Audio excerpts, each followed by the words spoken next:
प्रश्नावली 14.1 का पहला प्रश्न है, एक कमरे में 6 दरवाजे हैं। एक व्यक्ति कितने प्रकार से कमरे में प्रवेश करेगा तथा दूसरे दरवाजे से बाहर आएगा। देखो, जिस दरवाजे से प्रवेश करेगा ना, उस दरवाजे से ये बाहर नहीं आएगा, ये कह रहा है ना। तो हमें इनके सिर्फ तरीके बताना है। तो चलो पहले एक कमरा बना लेते हैं।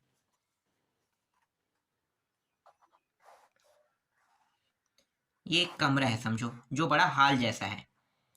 6 दरवाजे हैं यहाँ पे, ये 6। ठीक है, कुल कितने दरवाजे हैं? 6 दरवाजे। अब ये जो 6 दरवाजे हैं, मतलब उस व्यक्ति को प्रवेश करने के कितने तरीके मिल गए? 6 तरीके। बिल्कुल, 6 दरवाजे हैं तो वो 6 तरीके से प्रवेश कर सकता है। लेकिन एक बार में वो एक ही दरवाजे में प्रवेश करेगा ना। तो एक बार में अगर वो एक दरवाजे में प्रवेश करता है, इस दरवाजे में, तो बाकी कितने दरवाजे बचे हैं? 5 दरवाजे।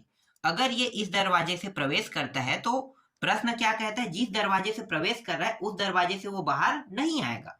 तो इसके अलावा बाकी जो दरवाजा बचा है, क्योंकि एक कमरे में प्रवेश करने के लिए 6 दरवाजे हैं, तो 6 दरवाजे हैं, उनमें से एक दरवाजे से वो प्रवेश करता है ना। एक दरवाजे से प्रवेश करता है और जिस दरवाजे से प्रवेश करता है उस दरवाजे से वो बाहर नहीं आएगा। उसके अलावा बाकी जो बचा दरवाजा है उनसे वो बाहर आ रहा है।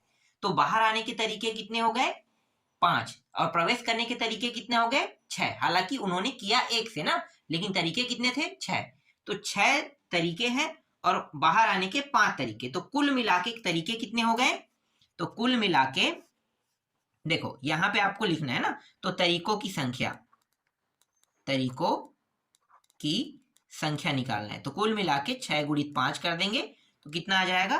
30 आ जाएगा। 30 क्या है? इस प्रश्न का उत्तर है। ठीक है, इस तरीके से पहला प्रश्न कंप्लीट हुआ आपका। चलो दूसरा प्रश्न देखते हैं। देखो दूसरा प्रश्न क्या है? आगरा से दिल्ली 15 रेलगाड़ी जाती है और 15 वापस आती है।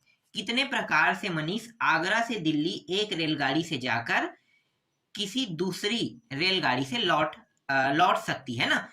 तो देखो, जाएगा वो एक अलग रेलगाड़ी से और वापस आएगा एक अलग रेलगाड़ी से।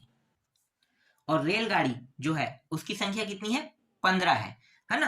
तो 15 रेलगाड़ी है और वही 15 रेलगाड़ी वापस आती है, लेकिन जिस रेलगाड़ी से जा रहा है उस रेलगाड़ी से वो वापस नहीं आएगा। उसके अलावा कितने रेलगाड़ी बचा? 15 में से एक कम कर दो तो कितना हो गया? 14 हो गया ना। जिससे वो जा रहा है उससे तो आएगा नहीं, तो 14। तो 15 गुणी 14 कर दो। तो इसका उत्तर क्या होगा? सीधा इसका उत्तर मिल गया ना, तो हम डायरेक्ट लिख दें। ठीक है, तो मूल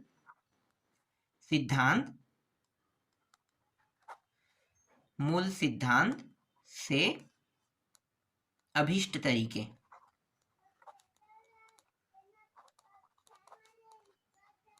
पंद्रह गुणी 14 कितना हो जाएगा? 210। यही क्या है? इस प्रश्न का उत्तर है। ठीक है, दूसरा प्रश्न का उत्तर भी देखो कितना आसानी से बन गया। ठीक है, ज्यादा समझाने वाला इसमें टॉपिक नहीं था, है ना। आगे देखो, इसके बाद तीसरा प्रश्न। भिन्न भिन्न रंगों के 5 झंडे दिए हुए हैं, इनमें कितने विभिन्न संकेत बनाए जा सकते हैं यदि प्रत्येक संकेत में 2 झंडे एक के नीचे दूसरे के प्रयोग की आवश्यकता पड़ती है, कह रहा है ना। मतलब जो झंडे हैं विभिन्न रंगों के झंडे हैं, मतलब 5 झंडे समझो। ठीक है, 5 झंडे। तो मैं 5 झंडा बना देता हूं। देखो, ये पहला झंडा है, दूसरा झंडा है, ठीक है, एक के नीचे एक रखते हैं, तीसरा, चौथा और ये 5वां। ठीक, हर एक अलग अलग कलर का है ना। जैसे एक को हम अलग ABCD नाम देते, ABCDE, इस तरीके से समझो कि ये कलर अलग अलग है ना। हम लोग रेड ब्लू ये ना लिख के हमने ABCD के हिसाब से रंग को विभाजित कर दिया। ठीक है, तो ये जो झंडे आपको दिखाई दे रहा है, इससे कितने संकेत बनाए जा सकते हैं कह रहे हैं। तो देखो, 5 झंडे हैं। कितने हैं? टोटल 5 झंडे है ना। लेकिन ये जो झंडे हैं इसको एक बार उपयोग कर लेने के बाद, मतलब पहले वाले को जिसका हम उपयोग किए उसका हम उपयोग नहीं कर सकते, है ना। तो उसका उपयोग नहीं करेंगे तो बचेगा कितना? 4 बचेगा। ठीक है, 4 बचेगा।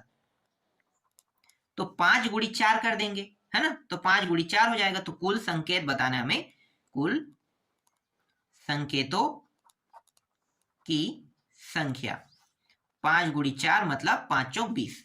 तो 20 क्या है इसका उत्तर है। मतलब हम 20 संकेत बना सकते हैं। ठीक है, चलो अगला प्रश्न देखो। अब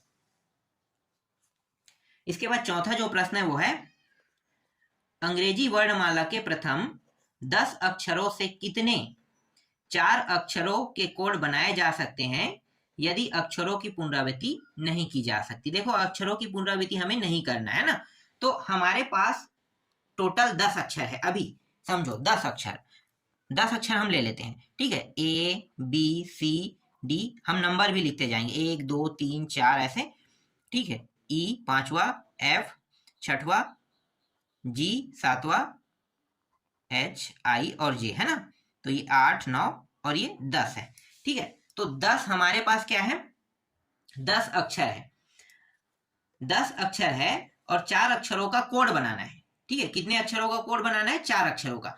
तो आपको पता है कि 10 अक्षर है, तो बड़े जो संख्या है 10, तो बड़े जो संख्या है इसी का ही उपयोग करके 4 अक्षरों का कोड बनाएंगे। तो हमने क्या किया, 10 9 8 और 7 तक के ले लिया। ठीक है, 4 अक्षरों का अगर हमें कोड बनाना है, और कोई भी संख्या हमें दोबारा नहीं लेना है, हर एक संख्या को हमें एक बार लेना है। तो पहली संख्या हमने 10 लिया, दूसरी संख्या हमारा 9, तीसरी संख्या 8 और चौथी संख्या 7 है। अब तीनों का गुणा कर दो, तो 7 गुणित 8 गुणित 9 गुणित 10, कुल मिला के कितना होगा, 5040। ये क्या है, इस प्रश्न का उत्तर है। ठीक है, बस इतना ही करना था इसमें, और कुछ करने लायक नहीं है ना। तो इस तरीके से आपका चौथा प्रश्न भी बन गया। चलो पांचवा प्रश्न देखते हैं हम। अंग्रेजी वर्णाक्षरों के 3 भिन्न अक्षरों से कितने शब्द अर्थपूर्ण या अर्थहीन बनाए जा सकते हैं। बहुत आसान प्रश्न है। देखो 26 वर्णमाला होते हैं ना। अंग्रेजी में वर्णमालाओं की संख्या कितनी है, 26 है टोटल। ए से लेकर जेड तक के अगर जाओगे तो गिनोगे तो 26 रहता है। और इन 26 में हमें सिर्फ 3 अक्षरों का उपयोग करना है, 3 का। तो मैंने क्या बताया था अभी इससे वाले पहले में, बड़े वाले को उपयोग करना था ना। तो यहाँ भी हम वैसा ही करेंगे। तो यहाँ पे हम क्या करेंगे, 26 25 और 24, बस 3 करना है हमें। तो देखो 3 हमने कर दिया, गुणा कर दो तीनों का, तो ये हो जाएगा 156 और 00। ठीक है, ये क्या होगा, इस प्रश्न का उत्तर हो जाएगा। ठीक, तो इस तरीके से आपका पांचवा प्रश्न भी बन गया। चलो छठवां प्रश्न देखते हैं।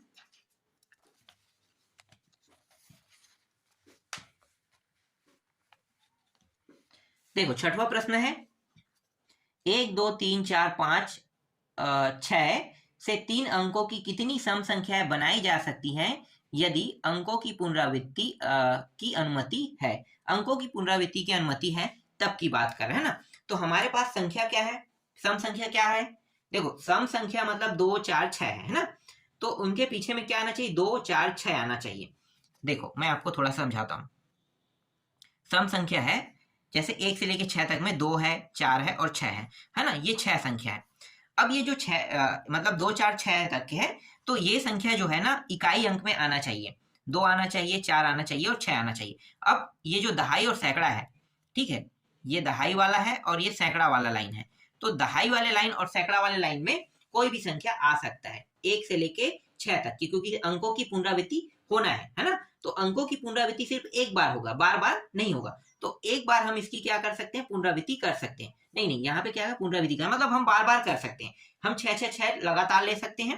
ठीक है, पुनरावृत्ति का मतलब ये है। लेकिन हमारे पास जो नंबर है वो 2 4 6 इस प्रकार से रहेगा, है ना। तो 2 4 6 जो है वो सम संख्या के रूप में इकाई स्थान पे होना जरूरी है, तभी तो वो सम संख्या कहलाएगा ना।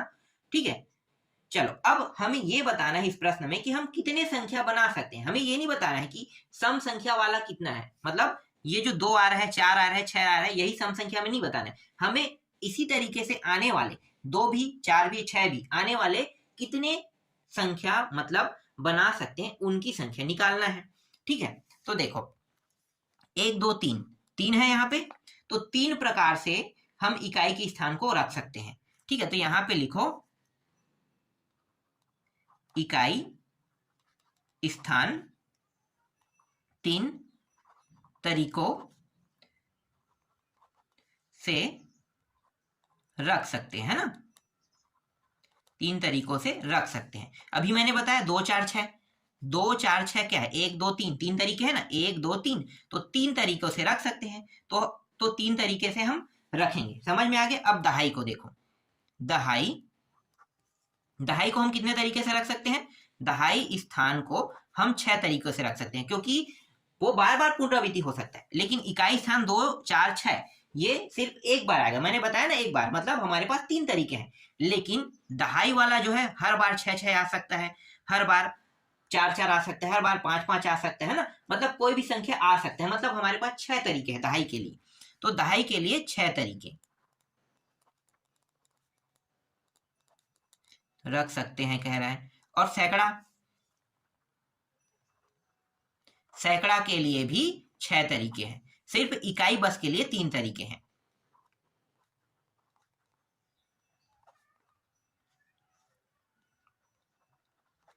रख सकते हैं, ठीक है। और इन तीनों का गुणा करेंगे, है ना, क्योंकि हमें 3 अंकों का ही चाहिए। देखो, इकाई दहाई सैकड़ा मतलब 3 अंक का होना चाहिए, है ना, इकाई दहाई सैकड़ा। तो यहां पे हम लिख लेते हैं 3 अंकों की कुल सम संख्या गुणा कर दो। तो 6 गुणित 6 गुणित 3 कितना हो जाएगा? 6 छक्के 36, 36 दिया 108। तो 108 तरीके हैं हमारे पास, मतलब 108 जो है वो हमें 3 अंकों की सम संख्या प्राप्त होगा। सीधी सी बात। कहने का तात्पर्य यह है कि हमारे पास 108 सम संख्याएं है ना। तो इस तरीके से 3 अंकों की 108 सम संख्याएं हमें प्राप्त हो जाएगी। समझ में आ गया प्रश्न? चलो आगे देखो, 7वां प्रश्न। देखो 7वां प्रश्न है, 1, 2, 3, 4, 5, 6 दिया, यहां भी 6 तक के नंबर दिया हुआ है, ठीक है। और यहां भी क्या करने के लिए कहा है? 3 अंकों की कितनी विषम संख्या बनाई जा सकती है, कह रहा है। 3 अंकों की बनाना है ना, तो कितनी विषम संख्या बनाई जा सकती है। पहला प्रश्न क्या है?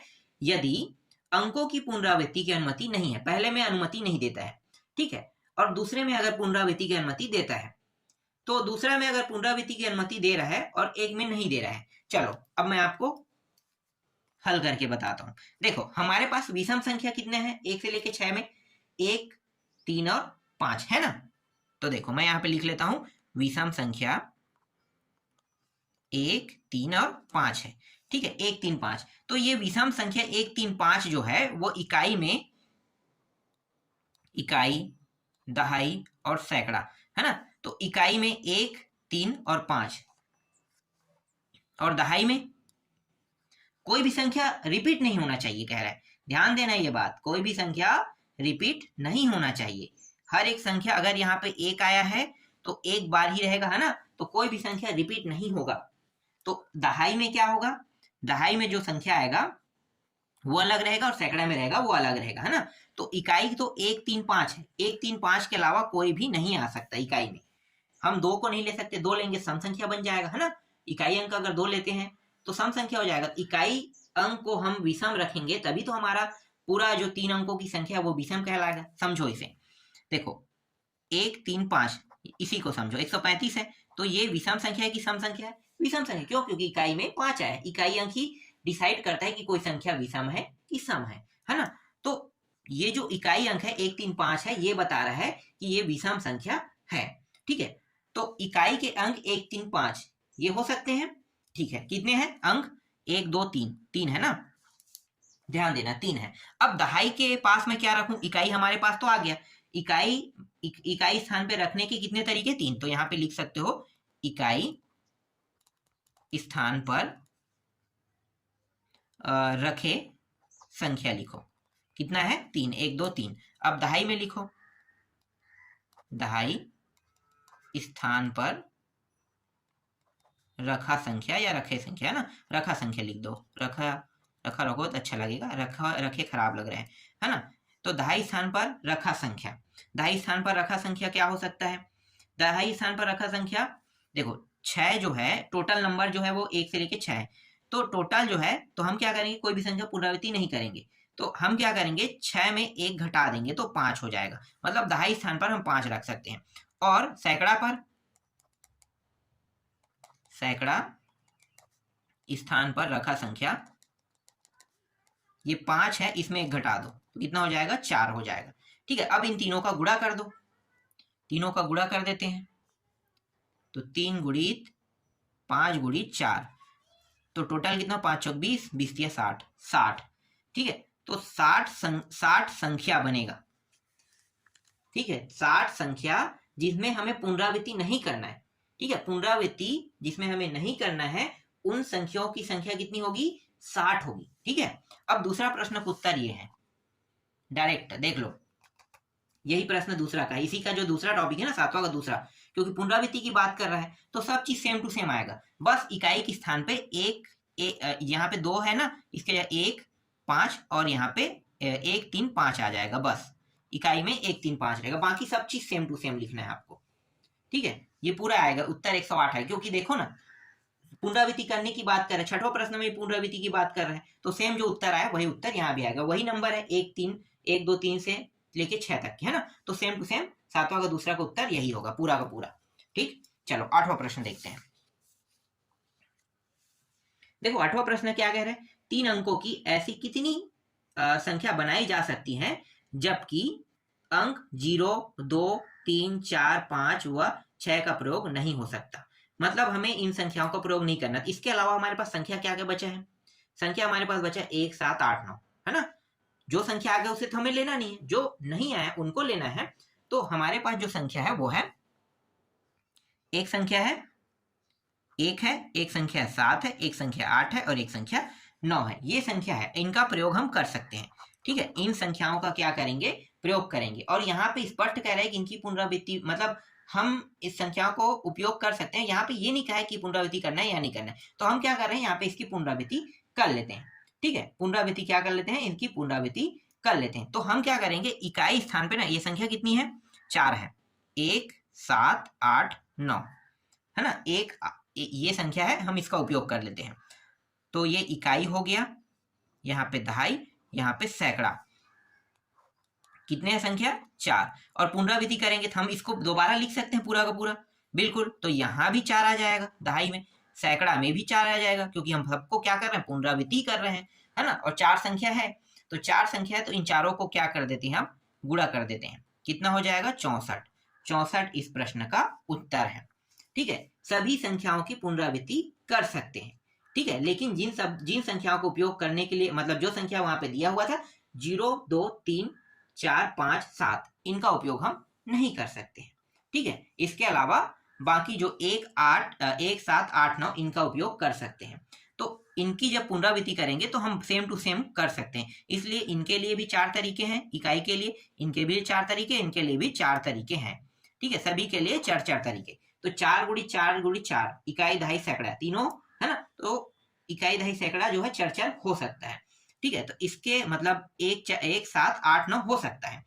तो इन चारों का गुणा करेंगे तो कितने बन जाएंगे, टोटल 64 संख्याएं बन सकता है। ठीक है, इस तरीके से ये आपका 8वां प्रश्न भी कंप्लीट हुआ। और बाकी जो प्रश्न बचा है उसको मैं आपको नेक्स्ट वीडियो में बताऊंगा।